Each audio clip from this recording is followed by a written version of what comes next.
देखो, बाबा सुप्रीम है। क्यों है? क्योंकि वो ड्रामा को जानता है। जब आप किसी चीज़ को जानते हैं तो आप उससे ज़्यादा शक्तिशाली हैं, क्योंकि उसकी आपके ऊपर पावर नहीं है।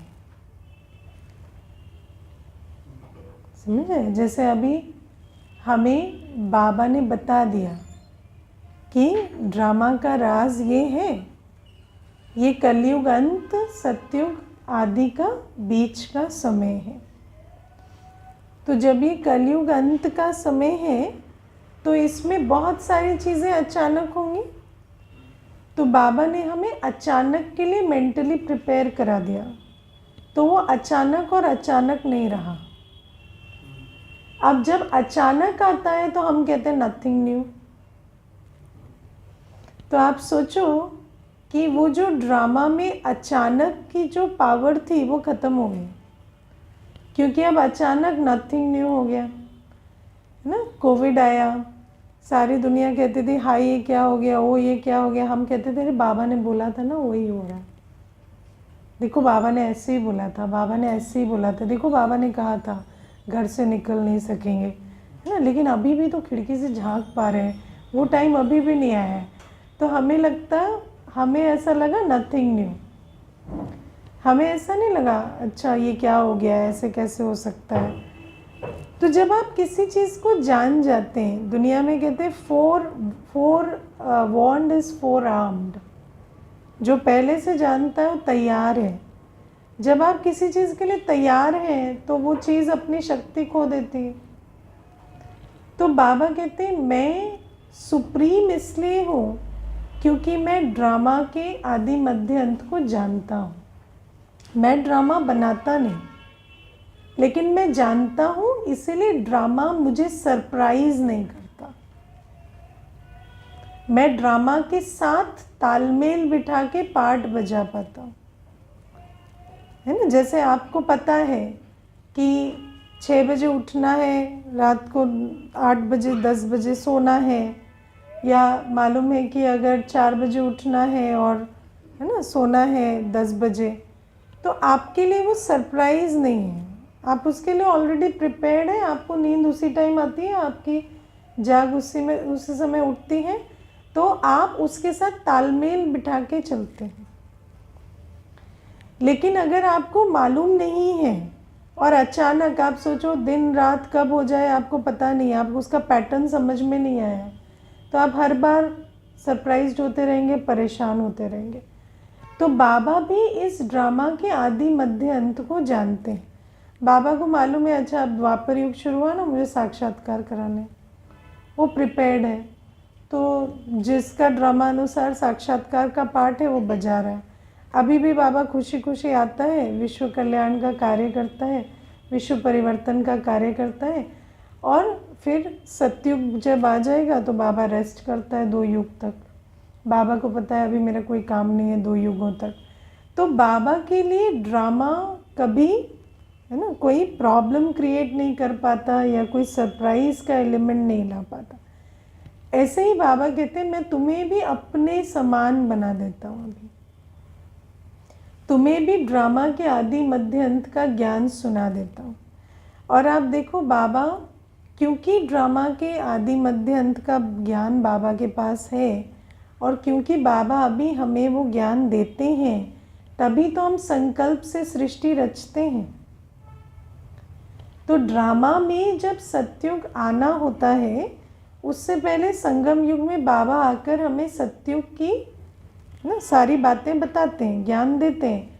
फिर हम उन संकल्पों में जाते हैं, उन कर्मों को सीखते हैं, तो सतयुग आ जाता है। तो बाबा कहते हैं ड्रामा और बाबा एक साथ चलते हैं। ऐसा नहीं है कि कोई सिर्फ ड्रामा, क्योंकि अगर बाबा ना आए और हम बच्चों को ज्ञान ना दें तो क्या सतयुग आएगा? क्योंकि संकल्प से सृष्टि रची जाती है। जब हम सतयुगी कर्म नहीं सीखेंगे, संस्कार नहीं बनाएंगे, तो कैसे आएगा सतयुग? तो आत्मा बाबा ड्रामा, इस संगम युग में हम तीनों एक साथ काम करते हैं। तब जाकर क्रिएशन का कार्य होता है। तो ये आइदर और नहीं है, ये समझने की चीज़ है ना। और बाबा के हाँ तो वी आर, हाँ बाबा तो हमें मास्टर क्रिएटर कहते हैं ना, हम मास्टर क्रिएटर बन जाते हैं क्योंकि इस समय इसीलिए तो बाबा हमें रोज़ कहता है ना, मुझे याद करो। क्योंकि जब हम बाबा के साथ योग युक्त रहते हैं तो हम भी मास्टर क्रिएटर की तरह काम करते हैं। अभी देखो, आज सुबह भी मैं किसी से बात कर रही थी तो उनको यही पूछ रही थी कि सारे दिन में जो दुनिया से हम आते हैं तो दुनिया में तो हम खाली रिएक्ट करते हैं ना, हम क्रिएट नहीं करते। वी आर ऑलवेज रिएक्टिंग कि ये हुआ तो ये सोचो, है ना। या अपने इनर माइंड स्पेस में भी आप क्या कर रहे हैं, किसी को लाके उसके बारे में आप विचार क्रिएट करते हैं, किसी व्यक्ति किसी सिचुएशन पे रिएक्ट कर रहे हैं।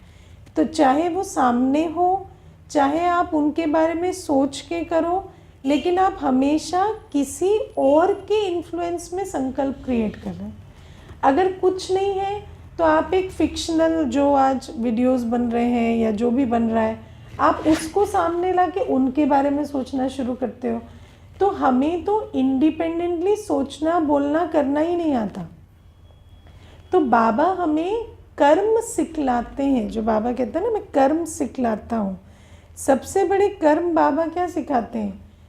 रिएक्शन नहीं, क्रिएशन के कर्म, है ना। बाबा हमें कहते हैं तुम बैठकर अभी घर के बारे में, बाबा के बारे में, सत्युग के बारे में संकल्प चलाओ, है ना। तो वो एक क्रिएटिव कर्म है, वो है नहीं यहाँ, लेकिन हम उनके बारे में संकल्प चला चला के हम अपनी स्थिति और सृष्टि रचते हैं।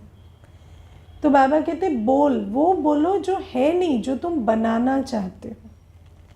बाबा हमें मीठे बच्चे बोलते हैं, हम मीठे, अभी तो कहाँ ही 40-60% मीठे भी नहीं हुए, है ना, लेकिन मीठे बाबा बोल बोल के बनाते हैं। तो बाबा कहते हैं ये क्रिएशन है। क्रिएशन माना जब हम ड्रामा के आदि मध्य अंत को जान जाते हैं, श्रेष्ठ और भ्रष्ट, पावन और पतित में अंतर जान जाते हैं, तो पतित सृष्टि में रहते पावन सृष्टि के संकल्प रचना, वो बोल बोलना जिससे पावन सृष्टि की नींव पड़े, और वो कर्म करना जो पावन सृष्टि के संस्कार बनाए, इसको हम कहते हैं क्रिएशन।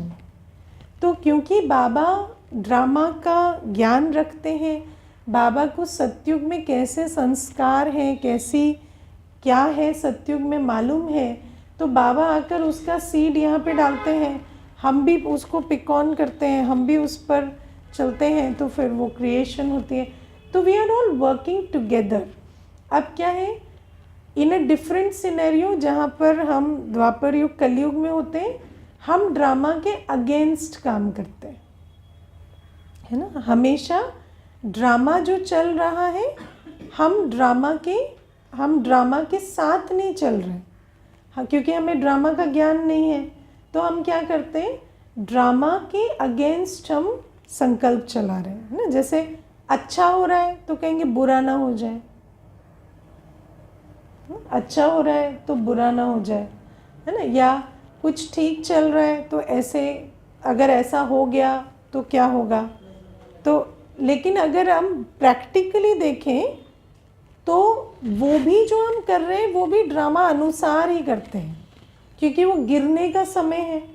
तो गिरने के समय में रावण मत हमारी बुद्धि में ऐसी होती है कि हम हर बद को बदतर बनाने के इसमें रहते हैं, है ना। या कभी दुनिया में पॉजिटिव थिंकिंग ऐसे भी करते हैं, इतना ही खराब है, अगर इतना होता तो क्या करते सोचो। तो उसको वो भी संकल्प दे दिया कि इतना भी हो सकता है ना। या अच्छा भी सोचते हैं तो अच्छे का चित्र बनाना आता नहीं है, क्योंकि अच्छा देखा नहीं है ना। तो सिर्फ शब्द कह देंगे, लेकिन जो बुद्धि में चित्र है वो वही बुरे ते बुरे का होगा। जैसे व्यक्ति कहता है आप ना ठीक हो जाए, स्वस्थ हो जाए, है ना, लेकिन इमेज क्या बन रही है, खूब बीमार है। क्योंकि हमें बीमार को देख के स्वस्थ का चित्र क्रिएट करना नहीं आता। तो हम कह तो रहे हैं आप स्वस्थ हो जाएं, लेकिन एक्चुअली एनर्जी क्या दे रहे हैं, वो बीमारी का जो शरीर है उसी को ही शक्ति भर रहे हैं। तो देखा जाए तो जब द्वापर युग कलयुग में होते हैं, हम रावण राज्य में होते हैं, तो हम वही क्रिएट करते हैं जो ड्रामा अनुसार है, क्योंकि गिरने का समय है तो वही करते हैं, लेकिन वो रावण कराता है। और जब पतित से पावन बनने का समय आता है तो ड्रामा में बाबा का पार्ट आता है, जब बाबा हमें वो संकल्प, वो कर्म सिखलाते हैं जिससे हम पावन बने। अभी मैं ये बीमार की बात कर रही थी तो मुझे याद आया, एक माता मुझे कहती है कि मेरा ऑपरेशन होने वाला था, मेजर ऑपरेशन था। तो जब ओटी में ले जाने लगे तो मेरी जो समधन है वो आई, और मेरी समधन है ना दीदी, थोड़ी उसको पता नहीं चलता लेकिन उसकी बातचीत ठीक नहीं होती है। तो ऐसे आई और मुझे कहती है कि हाय हाय, मुझे तो लगा मैं लेट हो गई, मैंने सोचा पता नहीं फिर मिलना हो ना हो, अभी मिल लो, है ना। तो कहती कि दीदी मैं ऑपरेशन थिएटर के अंदर जा रही हूँ, और मुझे कहती है मुझे लगा फिर मिलना हो ना हो और मैं मिल आऊँ और मैं लेट तो नहीं हो गई।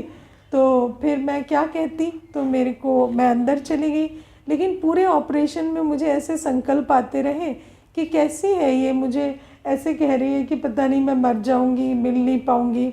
तो मैंने कहा देखो, एक तो उसको कहने की तमीज़ नहीं, पर आपको भी तो सोचने की नहीं है ना। आप बैठ के ओटी में वो जो एक आत्मा है जिसने आपको गुड विशेस नहीं दिए, आप उसके बारे में बैठ के सोच रहे हो। तो आप देखो आज दुनिया कैसे हो गई है। अब व्यक्ति क्या है, आउट ऑफ कंसर्न भी जो बातें कहता है, ये एक एक्सट्रीम है तो हमें पता चल रहा है, लेकिन उसको अभी भी नहीं पता चल रहा।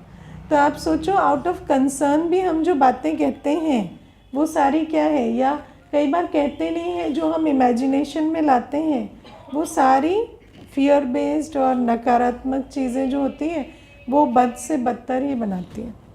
इसीलिए बाबा कहते हैं ये ड्रामा, रावण भी ड्रामा के साथ चलता है ना, बाबा भी ड्रामा के साथ चलता है, और रावण भी अपने समय से आता है ना, और अपने समय से काम करता है। बाबा भी ड्रामा के साथ चलता है। हम जो है वो रावण के साथ पहले होते हैं, फिर हम बाबा के साथ आते हैं, तो हम भी ड्रामा के साथ वैसे अलाइंड हो जाते हैं कि वो सत्युग क्रिएट करें, है ना। हम आत्मा जो है पहले रावण के साथ अलाइंड होते हैं तो हम कलयुग क्रिएट करते हैं, फिर हम बाबा के साथ आते हैं तो हम सत्युग क्रिएट करते हैं। ठीक है, तो ऐसा है। और ये जो आज बाबा साक्षात्कार की बात कर रहे हैं या और भी बातें कर रहे हैं, तो बाबा हमें कहते हैं किसी भी चीज़ को देख के ना संशय नहीं लाओ। जैसे दुनिया में हम कभी कभी देखते हैं कोई ऐसे होते हैं जो बहुत मैजिकल कोई चीज़ करते हैं, है ना। किसी के अंदर थॉट रीडर्स होते हैं, या किसी को कोई साक्षात्कार होते हैं, कोई कुछ ऐसी बातें बता देते हैं जो दूसरे नहीं कर पाते, किसी को नियर डेथ एक्सपीरियंसेस होते हैं, है ना। लेकिन बाबा कहते हैं इनको देख के संशय नहीं लाओ, इनको देख के वंडर खाओ।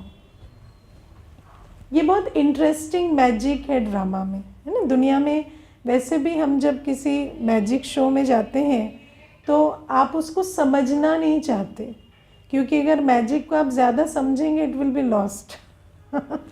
तो ये जो संसार में भी जो इंटरेस्टिंग चीज़ें होती हैं ना, किसी के अंदर कोई शक्ति है, कुछ ये है, तो आप उसको समझो कि ये भी ड्रामा में नूंद है, और उसको भी वंडर खाओ कि बहुत बढ़िया है, ये इनका पार्ट है, ये इस प्रकार से नूंद है। उन बातों को हमें देख के कभी ये नहीं आना चाहिए कि ऐसा हम बने। इनफैक्ट बाबा तो हमें कहते हैं किसी को भी देख के हमें कभी कंपैरिजन नहीं आना चाहिए। किसी को भी देख के हमें ये नहीं लगना चाहिए ये हम भी करें, ये हम भी बने, है ना। तो मानो कोई थॉट रीडिंग करता है, गुड फॉर देम, वो अच्छा है, आप उसको देख के वंडर खाओ। उसको देख के ये गलत है, ये सही है नहीं, है ना। या कोई स्पिरिट कॉल हो रही है, कुछ हो रहा है, आपको नहीं पता वो क्या है, आप समझना भी नहीं चाहते। वो जिसका पार्ट है वो बजाता है, ठीक है ना। और संगम युग जब आता है ना, वो एग्जाम्पल्स देने के काम आता है। सिंपल बात ये है कि जब संगम युग आता है तो ये बातें एग्जाम्पल्स देने के काम आती हैं। जैसे आज हम जब ज्ञान सुनाते हैं और कहते हैं कि शिव बाबा ब्रह्मा बाबा के तन में आए, तो मैं हमेशा वो कहानी सुनाती हूँ कि शंकराचार्य अपना तन शरीर छोड़ के दूसरे के शरीर में प्रवेश कर सकते थे, वो सिद्धि थी। लेकिन क्या शंकराचार्य के अलावा कोई और कर पाए? नहीं। तपस्या तो बहुतों ने की, लेकिन जिसका पाठ था उसने किया, है ना। तो वो जो पाठ अनुसार ये चीज़ें होती हैं ना, ऐसे कुछ चीज़ें ड्रामा में होना बहुत ज़रूरी है। क्योंकि जब जादूगर आता है ना, तो उसके जादू को समझने के लिए भी जादू का एक प्रेसिडेंट होना चाहिए तो वो जादू हमारे काम आता है। जैसे नियर डेथ एक्सपीरियंस है। अब नियर डेथ एक्सपीरियंस का कोई लॉजिक थोड़ी है। आत्मा शरीर ऐसा तो नहीं है कि शरीर छोड़ के जाके फिर आके प्रवेश कर जाती है, नहीं। भले ही ऐसा लगता है कि क्लिनिकली डेड हो गई है, लेकिन वो भी क्या है, एक डीप अनकॉन्शियस स्टेट में होती है ना। और फिर उस अनकॉन्शियस स्टेट में बहुत सारे अनुभव करती है, वो अनुभव आके बयान करती है। फिर जब बाबा आता है तो ज्ञान देता है, तो हम उन अनुभवों को भी सुनाते हैं कि देखो, वो भी तो बताते हैं ना, नियर डेथ एक्सपीरियंस में ये हुआ वो हुआ। तो उसी प्रकार का बाबा भी हमें समझा रहे हैं। तो बाबा कहते हैं ये भी जो सारे साक्षात्कार है, जैसे ब्राह्मण आत्मा आती है खाती है, तो इन बातों से हमें ये समझने में आसानी होती है कि अगर एक आत्मा आके खाती है, जबकि बाबा कहते हैं वो आके खाती नहीं है, लेकिन वो चीज़ें ड्रामा में ऐसे नूंद हुई हैं कि आज आप किसी को एग्जाम्पल दे के समझा पाते हो कि अच्छा, जब आत्मा आ सकती है तो बाबा आ सकता है, क्या बड़ी बात है ना। फिर बाबा कहते हैं अब साक्षात्कार का ऐसा है कि मैं तुम्हें शुभी रस पिलाता हूँ सूक्ष्म वतन में, तो कोई वहाँ पेड़ पौधे तो है नहीं जो मैं तुम्हें शुभी रस पिलाता हूँ, वो तो सतयुग में है, लेकिन तुम्हें कराता हूँ ना। तो उससे भी क्या होता है, वो साक्षात्कार भी बाबा करा के पहले निश्चय कराते हैं। पहले निश्चय कैसे हुआ? पहले तो आत्माओं को साक्षात्कार से निश्चय हुआ, बाद में ज्ञान स्पष्ट हुआ। तो बाबा कहते हैं मैं जादूगर हूँ, ये वाले जादू भी इस ड्रामा में नूंद है। जादू भी बाबा कहते हैं मेरी इच्छा से मैं नहीं करता। ये जादू माना जिन चीज़ों का कोई लॉजिकल एक्सप्लेनेशन नहीं है, वो भी कई चीज़ें मैं भक्ति मार्ग में भी कराता हूँ, अनुभव कराता हूँ, इमर्ज कराता हूँ। या यहाँ पर भी जैसे भोग के पार्ट में कई बार इमर्ज होती हैं आत्माएं, तो बाबा कहते हैं ये भी ड्रामा की नूंद अनुसार मैं कराता हूँ। फिर अगर तुम मुझे भी कहोगे ना कि अच्छा तुम इतना कर सकते हो तो इस मुर्दे को ज़िंदा कर दो, मैं नहीं कर सकता ना। मेरी बीमारी ठीक कर दो, मैं नहीं कर सकता, क्योंकि वो भी ड्रामा में नूंद होगा तो मैं कर सकता। तो ये सारी बड़ी थिन लाइन की बातें आज बाबा समझा रहे हैं। देखो कभी कभी ना दिल में आता है कि बाबा को पता नहीं चलता कि बच्चों का लो IQ है ना, थोड़ी सिंपल बातें करें, लेकिन बाबा को अपने बच्चों पे इतना फेथ है कि मेरा बच्चा है, थोड़ा स्ट्रगल करेगा पर समझ ही जाएगा। तो बाबा है ना, जैसे सब कुछ कह देते हैं, और बाबा को बच्चों पे निश्चय है। तो इसीलिए जब कोई पॉइंट ऐसी होती है ना जो समझ में नहीं आती, तो मैं हमेशा सोचती हूँ मेरे बाबा को मेरे पे कितना निश्चय है कि बच्चा समझ जाएगा, है ना। तो उसी आधार से जब आप विचार करते हो तो आपको पॉइंट समझ में भी आ जाती है। और मुझे आज मुरली में बहुत अच्छा लगा, बाबा कहते हैं ज्ञानी आत्मा वो जो अर्जी नहीं डालते, राजी रहते हैं, है ना। दुनिया में कहते हैं भगवान पर निश्चय माना अर्जी डालते रहो और सोचो कि सारी अर्जी मंजूर होगी, है ना। भगवान पे निश्चय की ये डेफिनेशन है कि आप सोचो कि आप जो चाहेंगे वो भगवान करेगा।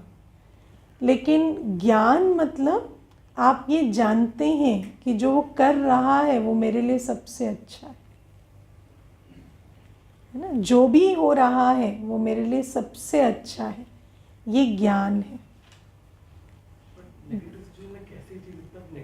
नेगेटिव नहीं है ना। नेगेटिव देखो, कोई बाबा कहते हैं ना लक्ष्य और लक्षण, हम अपने पर्पस को समझ जाएंगे ना, तो आपको चीज़ नेगेटिव है या पॉजिटिव है समझ में आएगी, है ना। जैसे आप देखो, एक व्यक्ति होता है जिसको अपनी फिजिकल स्ट्रेंथ बढ़ानी है, तो क्या करता है, रास्ते में हर्डल्स रखता है, एक पे कूदता है, दूसरे पे कूदता है, कूद कूद के जाता है, और फिर अंत में जाके कितना खुश होता है, आज एक पे भी नहीं टकराया, सारे हर्डल्स मैंने पार किए।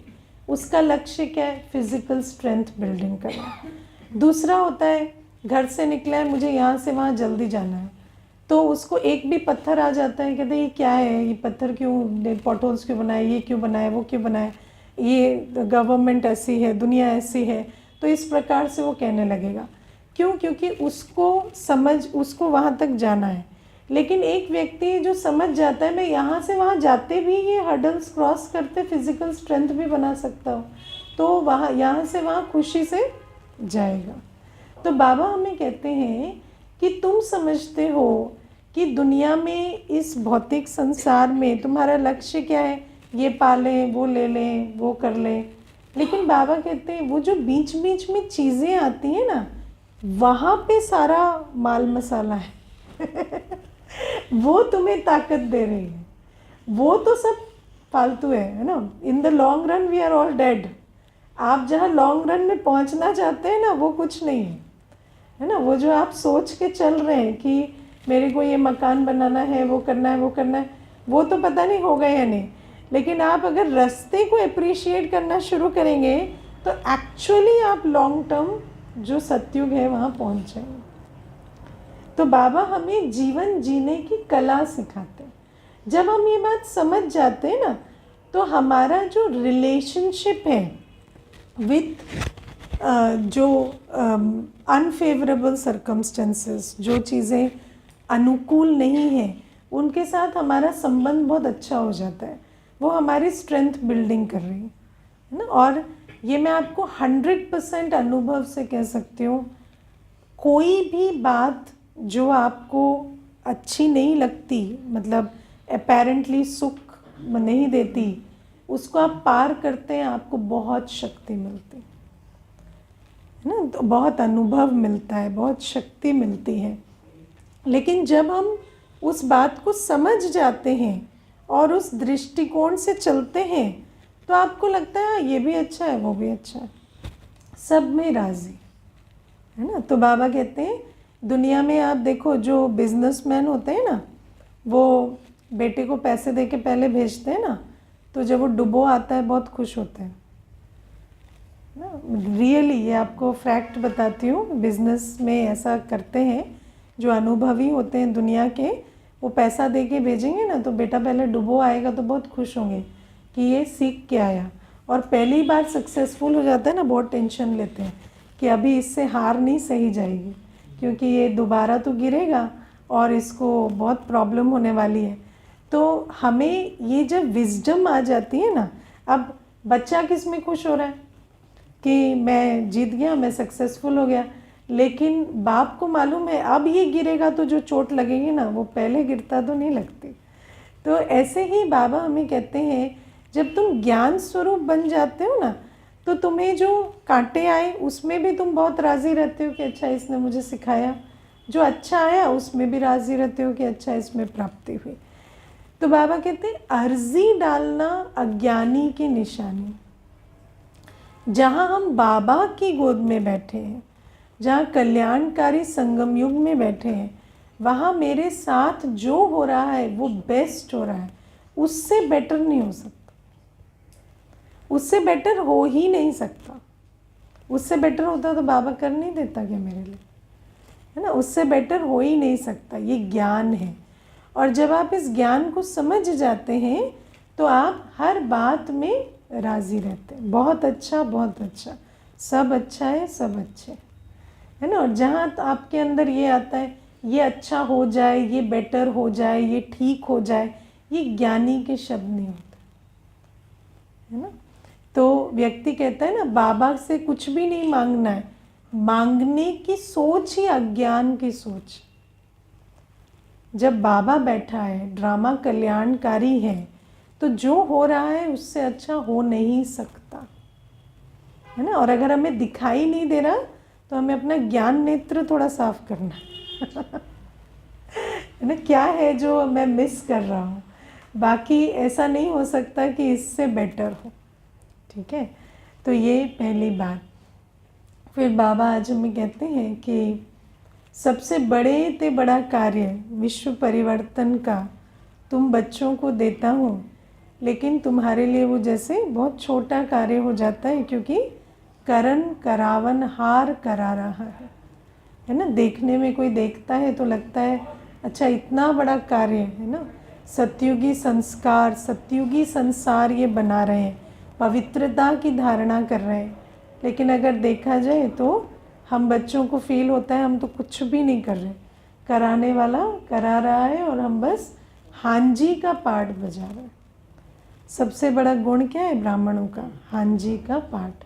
एक हांजी करते हैं तो बाबा सर्वशक्तियों से हमारे साथ खड़ा हो जाता है, कराने वाला कराता है। तो बाबा कहते हैं छोटे मोटे कार्यों में भी नहीं लगो, सबसे बड़े ते बड़ा कार्य विश्व परिवर्तन का कार्य बाबा हमसे करवा रहा है।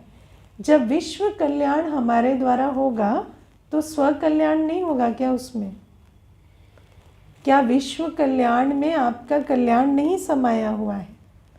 तो फिर क्यों मेरा मेरा, क्यों ब्रॉडर परसेप्शन नहीं रखते? क्यों ये नहीं सोचते कि हम बाबा का कार्य करें, हम तन मन धन बलिहार जाएं बाबा के कार्य में? क्यों ऐसा सोचते हैं कि ये तन मन धन सिर्फ मेरे कार्य में लगे, है ना। तो बाबा कहते हैं तुम निमित्त भाव रखो, तुम बड़े कार्य के लिए अपने आप को जिम्मेवार समझो, तो वो बड़ा कार्य भी आसानी से हो जाएगा और उसका बाई प्रोडक्ट स्व कल्याण तो होगा ही होगा, है ना। जिसके द्वारा सारी दुनिया को सुख शांति समृद्धि मिलेगी, उसकी क्या झोली खाली रहेगी क्या?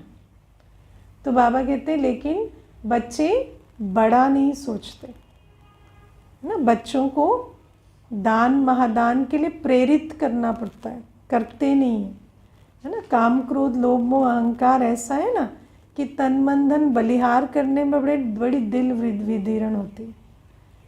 लेकिन बाबा कहते छोटा सोचेंगे तो छोटे ही बनेंगे, है ना। लेकिन बड़े कार्य में अपने आप को समर्पण जाओ, है ना। बाबा का कार्य कैसे चले, बाबा के कार्य में मैं कैसे इंस्ट्रूमेंट बनूं। कभी ये नहीं सोचो मैं इतना छोटा, मैं बाबा के कार्य में कैसे इंस्ट्रूमेंट बनूंगा। बड़े बड़े संकल्प रखो, तन के प्रति भी, मन के प्रति भी, धन के प्रति भी।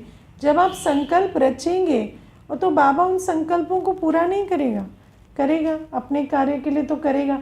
तो क्या उसमें आपका बेनिफिट नहीं होगा क्या? लेकिन बाबा कहते हैं जब छोटा ही सोचते हैं तो छोटे ही रह जाते हैं, है ना। इसीलिए करण करावन हार जब बैठा है तो छोटे संकल्प नहीं रचने, ठीक है। फिर बाबा आज हमें कहते हैं कि गफलत करते हैं तो माया, है ना, थप्पड़ मार के मुंह फेर देती है।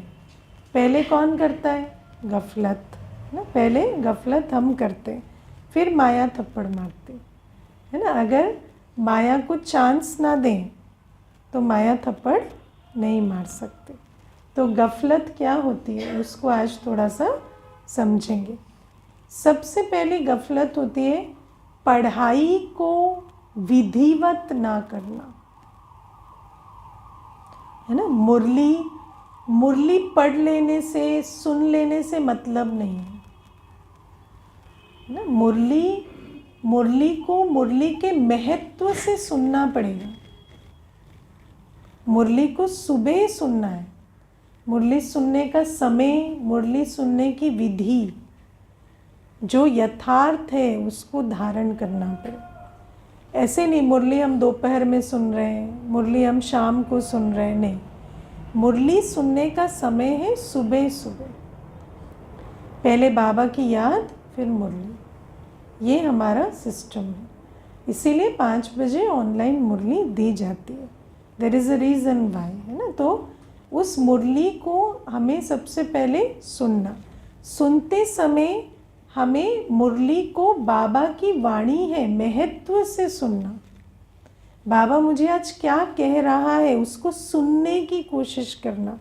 इंग्लिश में कहते हैं ना हियरिंग एंड लिसनिंग। लिसनिंग आप दिल से करते हैं, हियरिंग आप कान से करते हैं। कान से मुरली सुनते हैं, दिल से सुनते हैं? हाँ, दिल से सुनना है। बुद्धि योग मेरा पूरा बाबा के साथ हो जब हम मुरली सुन रहे हैं ना। आजकल तो फैशन हो गया है, सब कुछ करते हुए मुरली सुन रहे हैं, इधर खाना भी बना रहे हैं, उधर वो भी कर रहे हैं। ऐसे नहीं, मुरली पूरी कंसंट्रेशन के साथ नोटबुक पेन लेके मुरली सुननी। जो भी पॉइंट क्लिक किए उसको लिखना है। विधिवत मुरली सुनना ये सबसे पहली हमारी जिम्मेवारी है, क्योंकि हमारा सबसे फिजिकल पॉइंट ऑफ कांटेक्ट है बाबा के साथ, बाबा की मुरली। बाकी तो सब कुछ सूक्ष्म है, लेकिन सूक्ष्म को राइट पकड़ने के लिए आपको पहले ज्ञान बल चाहिए ना। इसीलिए सबसे पहली चीज़ विधिवत मुरली सुनना, मुरली पर विचार सागर मंथन करना। बाबा हमें जो रोज़ इतना सारा भोजन देते हैं, बाबा कहते हैं गाय जुगाली नहीं करेगी तो बीमार हो जाएगी ना। तो गाय जो बाबा की ह्यूमन गाय है ना, तो हमें क्या करना है, मुरली को जुगाली करना है। जुगाली करना समझते हो है ना, मुख चलना। तो बुद्धि का मुख सदा चले और हम विचार सागर मंथन सारे दिन हमारा मुरली पर हो। आज बाबा ने मुरली में क्या कहा, उसका क्या अर्थ है, क्या मुझे समझ में आता है, मेरी प्रैक्टिकल लाइफ से कैसे रिलेट होता है। बुद्धि को बहुत बिजी रखना है मुरली के विचार सागर मंथन में। क्योंकि देखो हमारा जो टाइम थॉट एनर्जी है ना, यही माया का द्वार है। जो याद सेवा और ज्ञान है ना, तो एनर्जी को सेवा में बिजी रखो, टाइम और थॉट को ज्ञान योग में बिजी रखो। ठीक है ना। तो ये जो टाइम और थॉट है, इसको टाइम को याद में बिजी रखो, थॉट को ज्ञान सागर मंथन में बिजी रखो और सेवा में एनर्जी को बिजी रखो।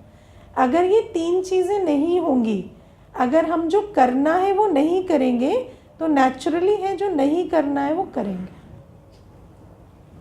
इसीलिए गफलत ऐसे नहीं होती कि ये ना करें, वो ना करें, वो ना करें। अगर ये ना करें, वो ना करें पे फोकस करेंगे तो वही करेंगे।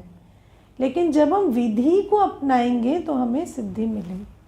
तो इसीलिए बाबा कहते हैं थॉट को इतना बिजी रखो विचार सागर मंथन में, टाइम को बाबा की याद में इतना बिजी रखो और एनर्जी को सेवा में इतना बिजी रखो कि तुम्हारे पास वो प्रोविजन ना हो व्यर्थ और विकार का।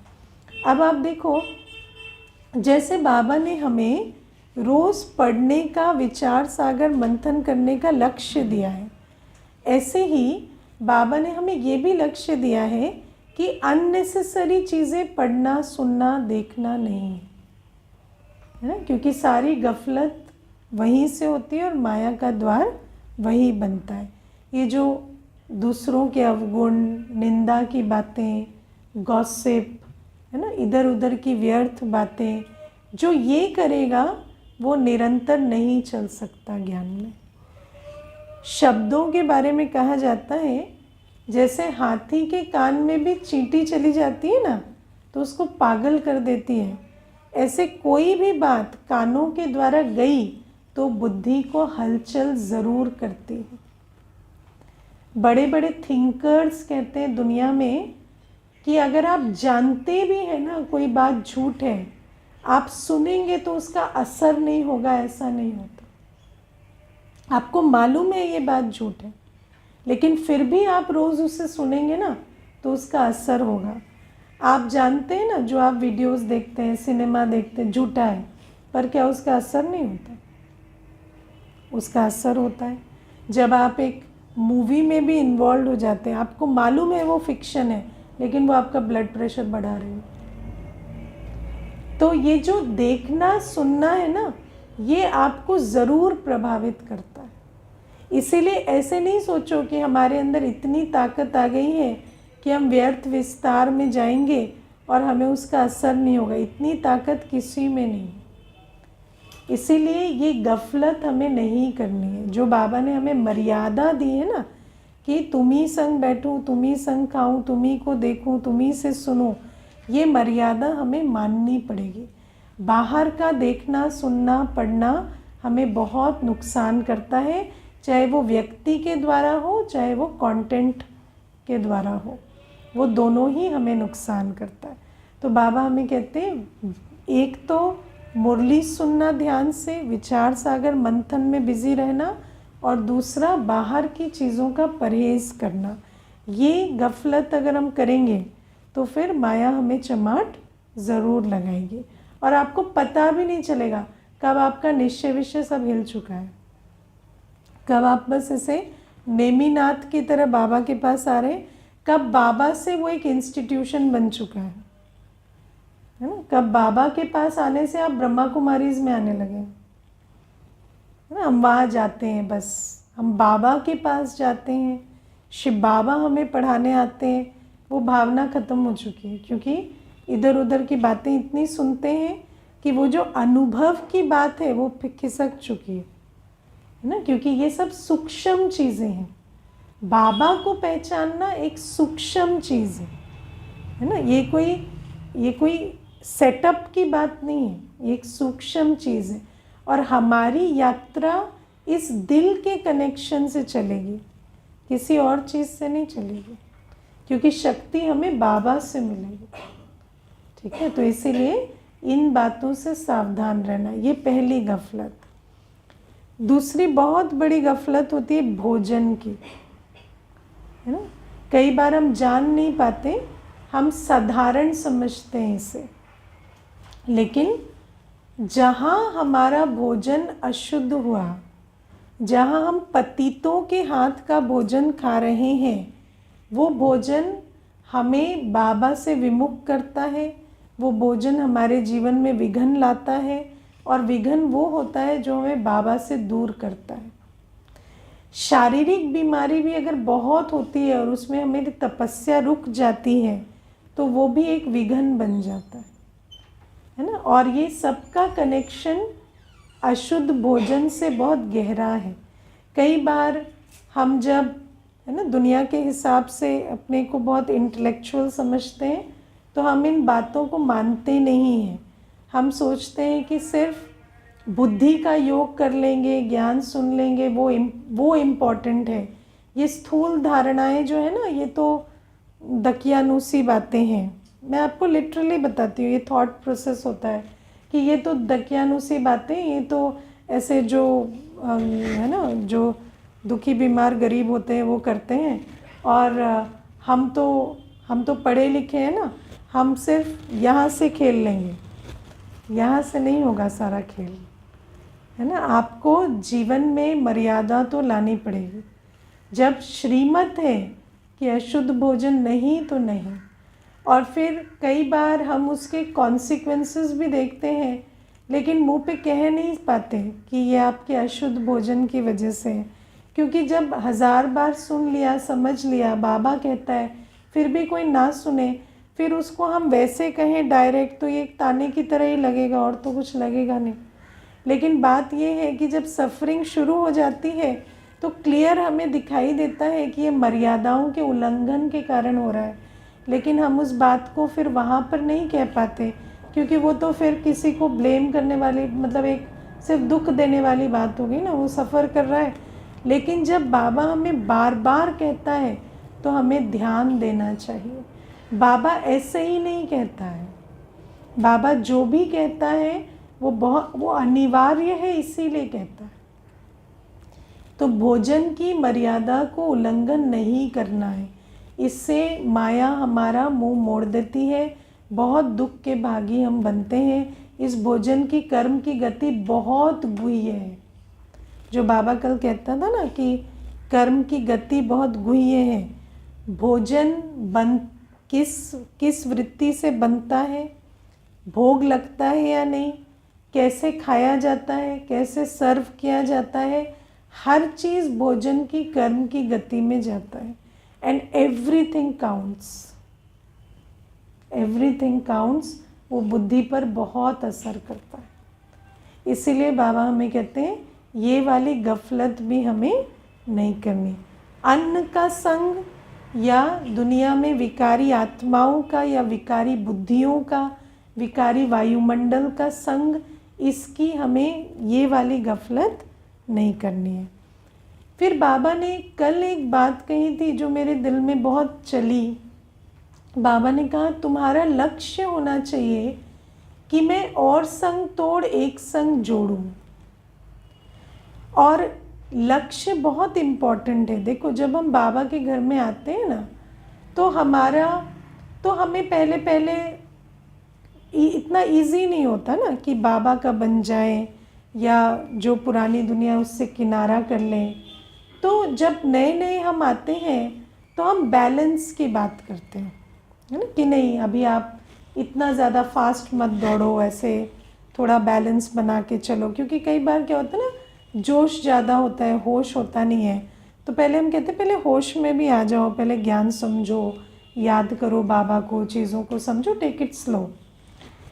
लेकिन कई बार क्या होता है कि क्योंकि नए पुराने इकट्ठे क्लास करते हैं तो पुराने भी ये सोचने लगते हैं कि हमें भी ना बैलेंस बनाना है।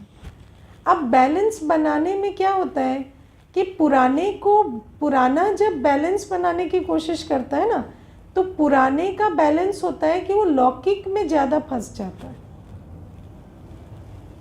ये एक बहुत बड़ी सूक्ष्म बात मैं आपको बता रही हूँ। इसीलिए जैसे जैसे हम ज्ञान में आगे बढ़ते हैं ना, हमें सर्व समर्पण जाने का लक्ष्य रखना चाहिए, है ना। जब आप सर्व समर्पण जाएंगे तो आप बैलेंस्ड ही रहेंगे। बाद में जब आपको शक्ति भरने लगी है, जब आप भरपूर होने लगे ना, तो बैलेंस बनाना नहीं पड़ता। बैलेंस बनाना एक देहाभिमान आ जाता है। फिर जब आप भरपूर होने लगे तो बलिहार जाना बैलेंस बनाना है। तब व्यवहार का तरीका ही परमार्थ होता है। जितना आप बाबा पर बलिहार जाएंगे ना उतना आपका गृहस्थ व्यवहार भी संभलता जाएगा, है ना। तब फिर सौदा करना होता है कि बाबा हम आपके हैं और हमारा सब आप संभालो है ना। तो हम आप पर बलिहार हैं और आप जो भी, है ना, जो भी जिम्मेवारी है वो आप संभालो। आप संभालो मतलब निमित्त तो हम बनेंगे, लेकिन उसमें हमें कोई इतना संकल्प चलाने की ज़रूरत नहीं। तो जैसे जैसे आप जब हम नए आते हैं ना तो जोश में बलिहार जाने का संकल्प एक देहाभिमान होता है। हम भक्ति से लेकर आते हैं ना कि बस हम तो बाबा की, जैसे 4 दिन हुए नहीं और व्यक्ति पूछता है समर्पित कैसे होते हैं। आपने देखा होगा कहीं होते हैं ना 4 दिन हुए नहीं अभी ज्ञान सुनते, समर्पित कैसे होते हैं। हमें तो समर्पित होना है, हमें स्टूडेंट है, हमें पूरा फुल अंदर जाना है। अभी आपको पता भी नहीं है अंदर क्या है, लेकिन आपको पूरा अंदर जाना है। तो उनको हम कहते नहीं अभी रुको, अभी कुछ समर्पित नहीं होना है, अभी आप थोड़ा, है ना, थोड़ा धीरे धीरे। कोई ज़्यादा भी कुछ करता है तो उसको हम रोकते हैं उस समय। क्यों रोकते हैं? क्योंकि वो तब देहाभिमान है, तब वो इमोशनल हो रहा है ना, वो सोच समझ के नहीं कर रहा, वो इमोशन में कर रहा। जब हम ज्ञान से भरपूर होने लगते हैं, शक्तियों से भरपूर होने लगते हैं, तब हम बैलेंस की बात तब करते हैं जब हम इमोशनल हो रहे हैं लौकिक में। तब व्यक्ति अगर कहता है ना कि हम बैलेंस बना के चलना चाहते हैं, हम ऐसा, 4 साल हो गए तुम्हें ज्ञान में, तो आज बैलेंस बना रहे हो, तो बैलेंस बना के तो हमें पता चलता है ये गया, इसको माया खा गई। वो कहता है ना इनको भी तो हमारी ज़रूरत है, उनको भी तो हमारी ज़रूरत है, तो हमें पता चलता है इसको माया खा गई। अब इसको वहाँ रस आने लगा है, अब इसको वहाँ जाने का मन कर रहा है, तो ये क्या है? ये माया का वार होता है। तो जब हम भरपूर होने लगते हैं ना तब हमें बाबा का बनना ही बैलेंस बनाता है। जब संपूर्ण बलिहार जाएंगे ना तो आपका सब कुछ बैलेंस में चलेगा। आप कहीं आप इतने ज्ञानी योगी हो चुके हैं कि आप बाकी चीज़ें संभाल सकते हैं। आप संपूर्ण जाके भी, जैसे आप देखो कोई बहुत अच्छा पढ़ लिख लेता है तो उसके लिए छोटा मोटा ऑपरेशन, छोटा मोटी चीज़ें तो बाएं हाथ का खेल हो जाती है। जैसे आज कोई डॉक्टर है, बड़ी बड़ी सर्जरी करता है, तो 2-4 मेडिसिन तो ऐसे ही चलते फिरते बोल सकता है ना। वो इनफैक्ट कभी कभी कह देता है क्लिनिक तक भी मत आ जाना मेरा टाइम वेस्ट करने, तुम यही फ़ोन पे ही पूछ लेना, व्हाट्सएप पे ही पूछ लेना, ये छोटी मोटी दवाई तो हम वैसे ही दे देंगे। तो तब हमारे लिए गृहस्थ व्यवहार, कारोबार, ये छोटी मोटी चीज़ हो जाती। फिर अगर वो कहता है ना कि मैं तो बैलेंस बना रहा हूँ, तो हमें पता चलता है ये माया खा गई इसको अभी वहाँ जाके मरना है ना। तो ये क्या है कि ये सारा ये गफलतें होती हैं। इसको, ये बड़ी सूक्ष्म चीज़ें हैं जो मैं आपको आज बता रही हूँ, तो इसको हमें समझना होता है कि कहाँ पर कौन सी चीज़ गफलत है। जहाँ जब हमारी उम्र हो चुकी है संपूर्ण बलिहार होने की, तब अगर हम नहीं हो रहे, ये गफलत है। और जो टाइम से सरेंडर नहीं होता ना, फिर माया उसको चमाट मार देती है ना। और जहाँ अभी भी आकर्षण बचे हुए हैं, अभी भी कुछ है, फिर माया देखती है अच्छा इतने दिनों में इसको बाबा का असर नहीं हुआ, ये तो ठीक मेरा ही है ना। फिर माया बिल्कुल उसका मुंह फेर देती है। कल बाबा ने कहा ना, फिर वो शुरू हो जाएगा भटकना, माथा टेकना, सब शुरू हो जाएगा। क्योंकि देखो, जब शुरू में कोई आता है, हम उसको नहीं कहते कि तुम माथा टेकना छोड़ दो, लेकिन अगर साल हो गए, 2 साल हो गए, 4 साल हो गए, उसके बाद भी वो सोच रहा है नहीं दोनों बैलेंस में चलना चाहिए ना, वो भी क्यों छोड़ना है, ये भी क्यों छोड़ना है, वो माया है ना। तो शुरू में तो आप समझ नहीं पा रहे थे, आप सब कुछ समझ के भी अगर आप वो कर रहे हैं ना, तो इसका मतलब आप माया का द्वार खोल कर रख रहे हैं। इसीलिए जैसे जैसे हमारी इस ज्ञान मार्ग में यात्रा आगे बढ़ती है, संपूर्ण बलिहार होने का अगर हमारा लक्ष्य पक्का नहीं है, तो ये माया का बहुत बड़ा द्वार बनता है, और फिर माया उसके आधार से हमें पूरा मुंह फिरा देती। ठीक है, इसीलिए ये मार्ग ही मर्जीवा का, अल्टीमेटली आपको सरेंडर होना ही। बाबा ये नहीं कहता कि आज हो जाओ, आते ही हो जाओ, लेकिन अल्टीमेटली होना ही है। कोई सोचे मैं सारी जीवन 2 नाव पे पाँव सवार होके चलूँगा, ये गफलत है। माना हम लक्ष्य को पकड़ नहीं रहे हैं, और लक्ष्य को नहीं पकड़ेंगे तो मंजिल तक कहाँ पहुँचेंगे, नहीं पहुँचेंगे, बीच में माया डुबो के मार देगी, है ना। तो इन बातों को, बहुत ये सूक्ष्म बातें हैं, इनको समझना है। हर चीज़ देखो, गफलत भी ना, बचपन की गफलत, युवा की गफलत, वृद्ध की गफलत अलग होती है ना। बचपन में झूठ बोलने की गफलत पे मार खाते है ना, युवा में बड़ी बातों के लिए मार खाते है ना। क्यों खाते हैं? क्योंकि हर स्टेज की जो गलतियां होती हैं वो अलग होती हैं। तो जब, और ये इंटरेस्टिंग क्लास ऐसे सब इकट्ठे बैठते हैं, नए पुराने सब इकट्ठे बैठते हैं। अब क्या है, माया जिसको पकड़ती है ना, तो पुराने वाले नयों के पॉइंट्स में रमने लगते हैं, है ना, या तो नए वाले जोश में आके पुराने वालों के पॉइंट्स पकड़ने लगते हैं। तो अपनी स्टेज के हिसाब से समझ पाना कि ये बात मेरे लिए है, ये भी बहुत इम्पोर्टेंट है, वरना ये भी माया का द्वार बन जाता है। और अगर इतना बुद्धि को विकसित नहीं किया है, तो वही बचपन के खेल कर रहे हैं, तो मतलब माया ने पहले ही पकड़ा हुआ है, तो समझ में ही नहीं आता। ओके, ओम शांति।